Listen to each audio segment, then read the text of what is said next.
And we's is talk about today Florida. We're gonna be talking about Florida a lot because it's always Florida. Since 2000, it's been Florida. So, what going on today in Florida? Well, you ever have somebody have a good idea and then it sounds good when they first say it, and they're like, oh, okay. And then you're like, but hold on, what about, and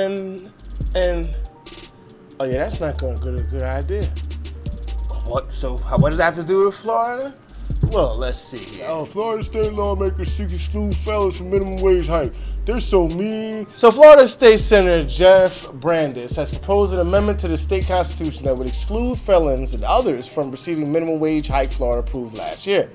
The proposed amendment on Wednesday would leave prisoners, those convicted of a felony, those under the age of 21, and hard-to-hire employees out of the minimum wage hike and give them a reduced minimum wage. Florida voters in November approved an amendment that would raise minimum wage to $15 an hour by 2026. The state's minimum wage will go up to $10 in September, then rise $1 every year after that until 2026. Now, the amendment Brandes proposed did not say what the reduced minimum wage would be or set or who falls under the hard to hire. However, if this legislation passed, the amendment in March would be go on the ballot for the people of Florida to vote in 2022. If 60% of citizens vote to pass the amendment, it would be added to Florida's constitution. It's not clear how many people the proposal would affect, but the minimum wage hike will reportedly affect 2.5 million workers in the state. Okay? Orlando reported that there are 1.5 million Florida residents with felony convictions. Right quick. So what they're saying is, right, what happened is, they're like, all right, these people can't get hired. You know what I'm saying? People aren't trying to hire them. And everybody knows when the minimum wage go up to 15, there's going to be so many jobs lost. Okay. Like 1.4 million jobs lost, and they're going to, and 0.9 million people are going to take it out of poverty, and then 1.4 million jobs are going to be cut. But anyway, of those jobs, we can agree that it's going to be, those are entry level. Most minimum wage jobs are entry level or low skill jobs. Those usually go to, felons and young people and people who can't get a job, illegal immigrants, stuff like that. However, to try to help them get employed, it's like, hey, look, try out this guy. I know he's a felon, but it'll be cheaper. So maybe, you get risk reward. Like, all right, he might steal because, felons steal all the time, right? So, he might steal. But if I put in the amount that he has there, what I'm paying him and how much he steals, I might actually make a profit or something like that. So, the law is that they're trying to pass a law so that they can pay felons and young people, people who are hard to hire to, get them employed. Because that makes sense, I guess, It's like, hey, $15 an hour to this person, or I can hire this person over here, give them a chance, and it's $10 an hour, or whatever savings you're going to have. So that's the whole point there. What say you, Mr. Sloth, Aziz? What say you? Well, let's first take a look at let's first take a look at the minimum wage, right?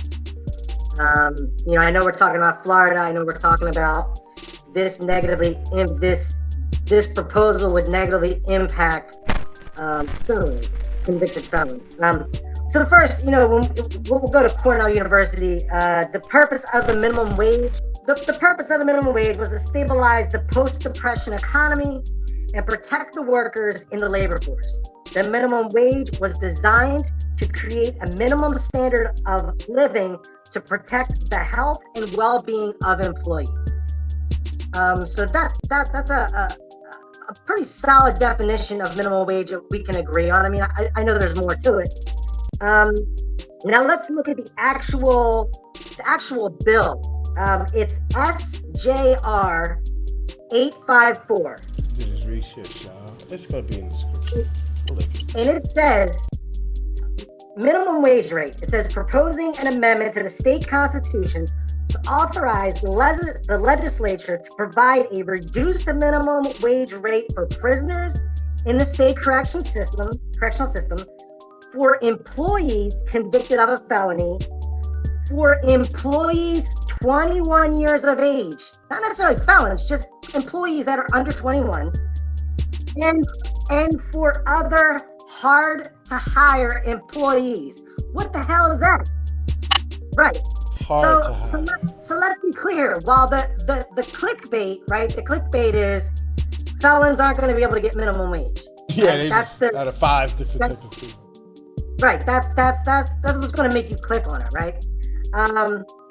But it's actually more than that. We're talking about adults under the age of 21 are not going to be able to make the same minimum wage as adults over 21. However, at the same time, we're also talking about maybe a person who's 36 years old, right? The good and bad. It's like, so like the 36-year-old, right? Who say never did any time, but say she's a woman who's been like, welfare. She's a high school dropout. Her kids are older now. She's 40 years old. They're grown. They're out of the house. She's like, she's going to empower herself. I'm going to go get a job now. Let's go to work. Ain't nobody hiring. They're like, what? How old are you? And you have no job experience?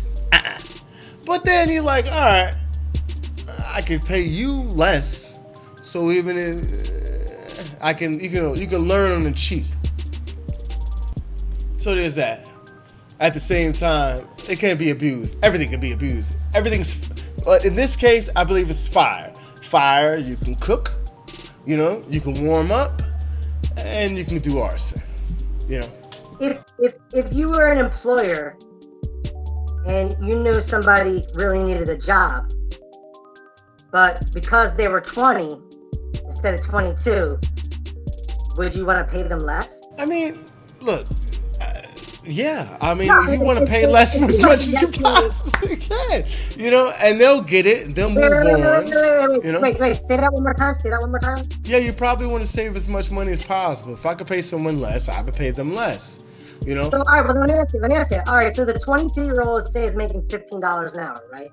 Let's say so what would you, so what would you pay the 20-year-old? If you're paying the 22-year-old 15, how much would you pay the 20-year-old?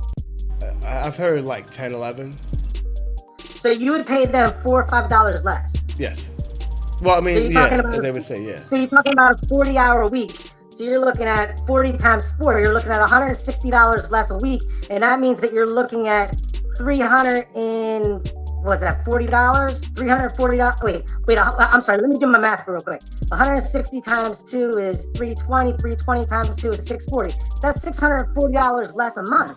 Okay. Just because that person is 2 years younger. No. Yeah, just because, but you act like youth is not experience, is not like this person's 21. How long have they been doing this? If they dropped out of high school, maybe 5 years. But if they graduated from high school and now they're in the job market, whatever it is, maybe 3 years. Are they worth the same thing as a guy who's like 35, who's been doing this for 15 years? No. So you're like, so how does he get in there? All right, well, you know what?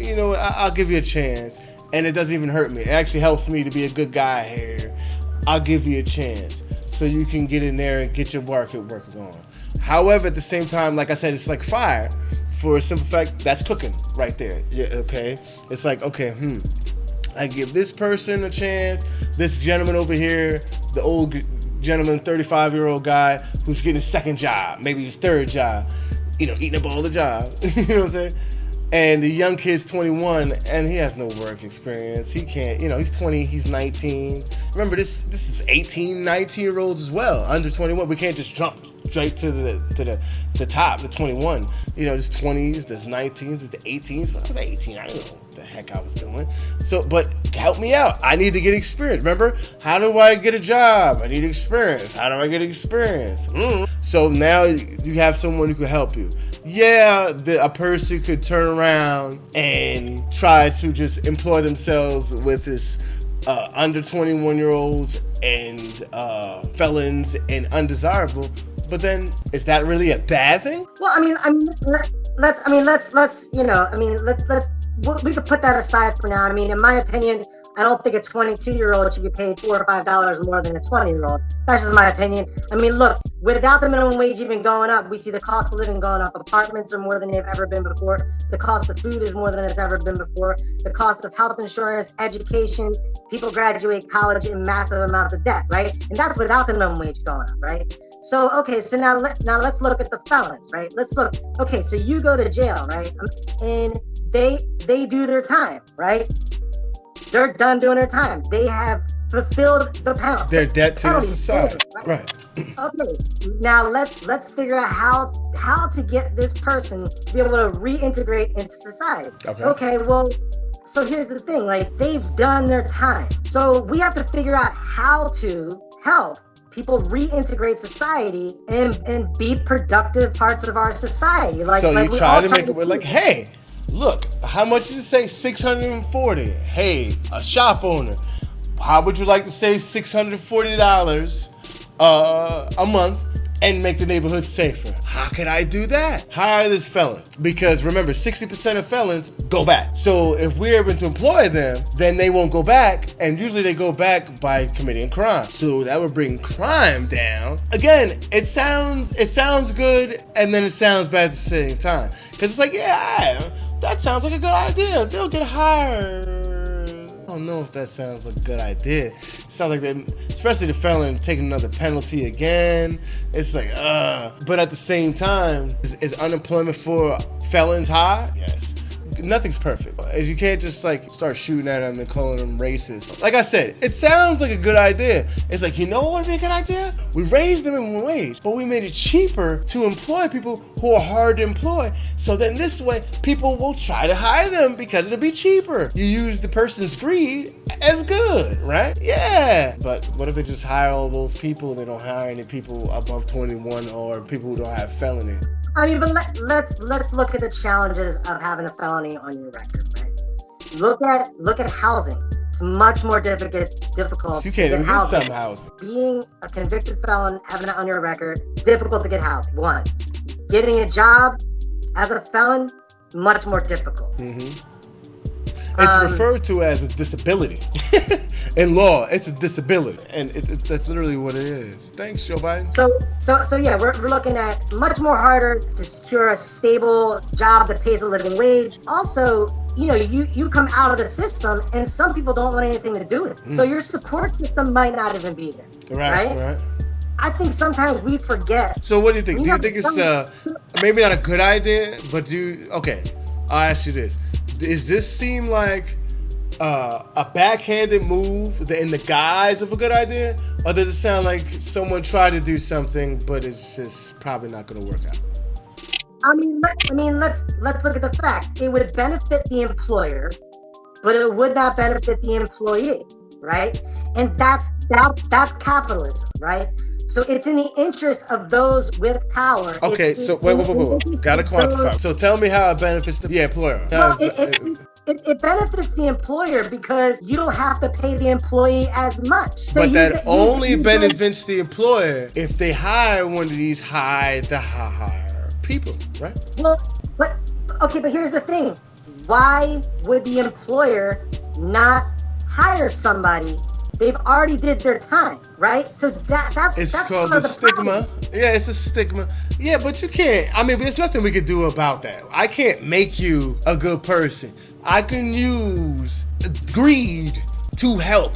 All right, fine. You're a bigot. You got an axe to grind. You don't give people second chances. Fine. However, you're a cheap bastard. So, I'm going to hire this guy. I'm going to watch him, but I'm going to hire him. Cool. All right, fine. I got a job. Ask the person who doesn't have a job, will they take a job making not as much as everyone else, but making more than they are now, which is zero, and making more than what they would if they got a job now? Because remember, they're saying the minimum wage is going up, and theirs not going to go out just as high, but it's going to go up. So they're still getting a raise. They're getting a double raise.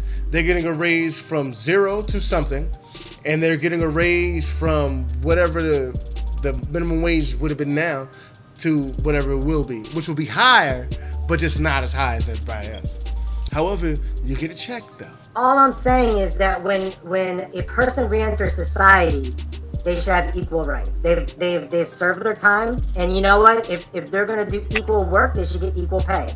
You know, right now, women still don't get paid as much as men, right? And then when you look at women of color, they even get paid less, right? Now think about it also like this. You have employers you have some employers that won't hire women. You have certain employers that will not hire people of color. You have certain employers that will not hire those of certain religious faiths or sexuality. But because of something like affirmative action, they have to fill that quota, right? Affirmative action is put there so that way employers don't hire or discriminate based on, look, we want to trust employers to do the right thing. Right. Unfortunately, historically, they haven't. I mean, huge. Come on, man. If you know employers are people, right? These are people, right? This is the thing. If employers had their way, the minimum wage would be even lower. That's a fact because many employers want to maximize their profit. But that's the thing is we've seen over the years the cost of housing, food, college education, vehicles have gone up without the minimum wage being adjusted. So that's the whole thing. It's not like, oh, if the minimum wage is raised, everything else is going to go up. No, things are already going up. Prices have already gone up. We need a minimum wage that matches the cost of living. Okay, so how is that not going to make everything go back up anyway? Like the price of everything is not going to go back up anyway. You know, because so if I go to get McDonald's, right? And everybody's make $30 an hour, because that's a cool living wage. Everybody says living wage. How you want to live? All right, I want $30 an hour. So let's just say $30 an hour.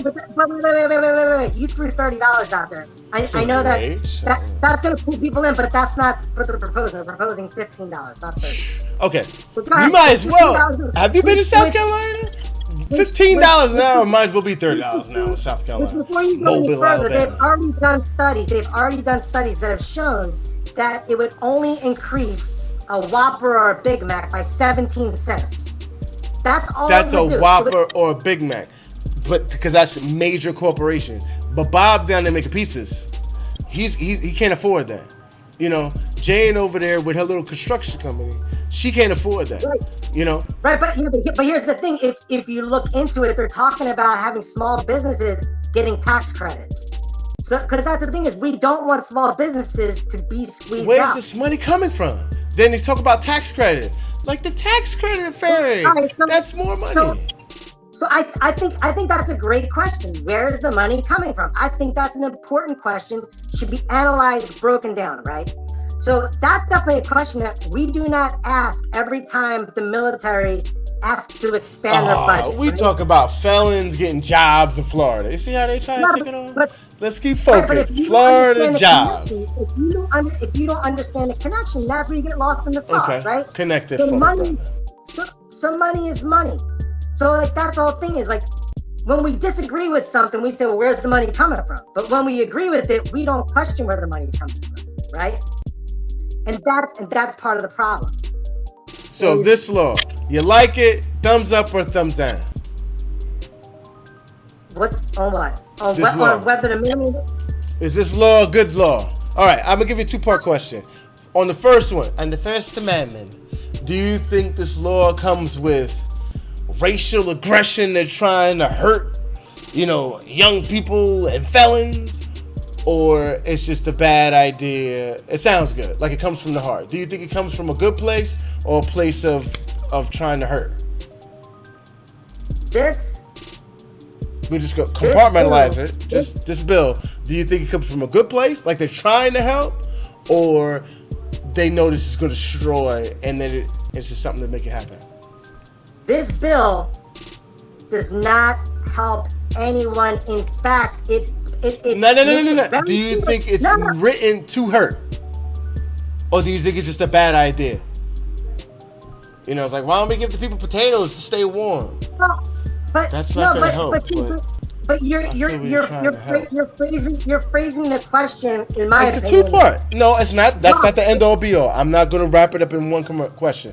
I'm gonna ask two questions. That's a two-part. The first part, because we're trying to come together, right? A house divided against itself falls. So let's try to find some type of, let's tame the wildlife here. So on this, we'll say, on the first part, do you think there is malice in law, or do you think they're just trying to do something the wrong way? That's the first part. Do you think it's malice in law, or just going about it the wrong way? Like trying to change someone's blown tire with a spoon. It's like, oh, I feel you're trying to, but that's not gonna happen. Because the reason I'm saying this, because I'm sure there's some people on the left that'll be like, oh, see, look, this is racial, and they try to make it racial or something, and it's like, I don't know. I'm not jumping to a racial part of it. What I'm saying is, I wouldn't go down that road because I don't know enough about that. And also, those under 21, obviously there's people of all shades, right? Under 21. Right. So, not really. Not that you think. Just come on, man. But what I'm saying is, I think that raising the minimum wage in Florida is good. Okay. I think raising the minimum wage in Florida is good. To $15 at the least is very good, right? What I'm saying though is it doesn't go far enough, meaning that if only some get $15 an hour, then it doesn't go far enough. True, but right now a lot of people get $0 an hour. I think it purposely leaves people out, and I think that it further punishes those who have done time, and it punishes those who are considered adults and can die for our country, yet cannot make a wage that is equal to somebody that might be a year or two older. So I don't understand their thinking in that. Maybe they're just trying to save money. At the same time, I think, look, if you could die for our country, you should be able to make a livable wage, just like someone who's, if you're 18, you should be able to make the same amount of money as a 21 or 22-year-old, right? And then that's really the age bracket in Florida. And if you fight for this country, you be able to have a drink. That just should be like, I always feel that. If you fight for this country and you're 18 over, let the man have a drink. Let the person have a drink. Can't die before you have a drink. Goodness gracious, it's crazy. All right? And so, as you saw, he wouldn't answer the question. But but we're both trying to get there. We're trying to help. But I will say, I'll answer for him. Florida, I feel you. But no, this one, this was DOA. And if you think that passing this is going to help, if you thought 2020 was bad, you have no idea the type of crap storm you're going to bring and who's going to be marching and all up in your streets of Tallahassee and Orlando and Tampa and Miami, boy. So just either raise it or don't, but don't raise it for some.